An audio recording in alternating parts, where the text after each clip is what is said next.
जब मेरी शादी हुई तो मैं घर की बड़ी बहू बनी। मेरे बाद मेरी दो देवरानियाँ आई।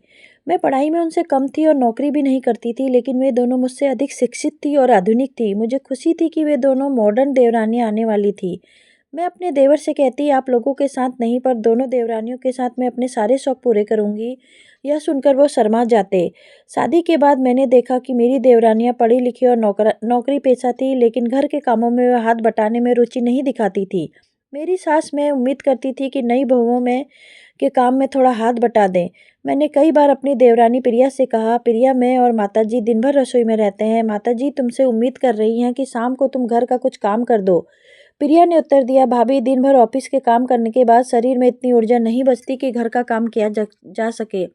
और वैसे भी आप तो हो ही घर में, तो क्या दिक्कत है। मैं समझ गई कि नौकरी और घर संभालने में बहुत अंतर होता है। मैं अपने काम में लग गई और हर दिन सुबह उठकर सबका नाश्ता टिफिन पैक करने में व्यस्त रहती। फिर 2021 में कोविड की लहर आई और मेरे पति और देवर दोनों उसकी चपेट में आ गए। उन्हें जिला अस्पताल में भर्ती कराया गया। मेरी देवरानी अपने पति को अपने मायके ले गई और वहां प्राइवेट डॉक्टर से इलाज कराने लगी। मेरे पति की स्थिति बिगड़ने लगी, जबकि देवर की स्थिति सुधर रही थी। मैंने देवरानी से कहा, भाभी जीजाजी को भी इन्हीं डॉक्टर को दिखाते हैं, शायद ठीक हो जाएंगे। देवरानी ने उत्तर दिया, दीदी डॉक्टर एक दिन का 3,000 से 2,000 की दवाइयाँ हैं और 2,000 का ऑक्सीजन सिलेंडर है। क्या आप ये सब खर्च लेंगी। ये सुनकर मुझे एहसास हुआ कि मैं ये खर्च कैसे उठाऊंगी। मेरे पास तो आय का कोई स्रोत ही नहीं है। भगवान की कृपा से मेरे पति का देवर दोनों ठीक हो गए और घर वापस आए। देवरानी का ऑफिस भी 1 महीने बाद खुल गया। सुबह उठकर उन्होंने मुझसे कहा, भाभी आज लंच बना दीजिएगा, ऑफिस स्कूल गया है। मैंने जल्दी जल्दी सबका बनाया। जब वे ऑफिस जाने लगी तो मुझसे टिफिन मांगा। मैं देने जा रही थी, तभी पिताजी की आवाज़ आई, सुमन बेटी रुको। मैंने पूछा, क्या हुआ पिताजी। उन्होंने कहा, अगर इन्हें लंच ले जाना है तो ये खुद बनाए।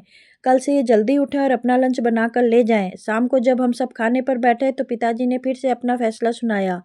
मेरे पति ने पूछा, पिताजी आप ऐसा क्यों कर रहे हैं। पिताजी ने जवाब दिया, तुम्हारी पत्नी दिन भर काम करती है, सुबह 9 से रात के 9 बजे तक। बदले में उसे क्या मिलता है, कुछ नहीं। छोटी बहू भी काम करती है 11 से 6 बजे तक। बदले में उसे पैसे मिलते हैं, लेकिन ये पैसे वह सिर्फ अपने और अपने पति पर खर्च करती है। बड़ी बहू को घर के काम के बदले कुछ नहीं मिलता, फिर भी वह निस्वार्थ भाव के सबके लिए खाना बनाती है, लंच पैक करती है। अगर यह सब काम ना करे तो मुझे नहीं लगता कि छोटे बेटे और बहू ठीक से पैसे कमा पाएंगे। पिताजी ने आगे कहा, अगर तुम चाहती हो कि यह तुम्हें खाना दे, तुम्हारे हिस्से की गृहस्थी भी संभाले, तो केवल वेतन का आधा हिस्सा इसे भी दो, ताकि कल को जरूरत पड़े तो यह किसी के सामने हाथ न फैलाए। इस दिन के बाद से देवरानी को बात समझ में आई और उसी ने आधी तो उनका देने लगी। पिताजी की इस कदम से छोटी बहू संतुष्ट हो गई और उसे क्योंकि उसकी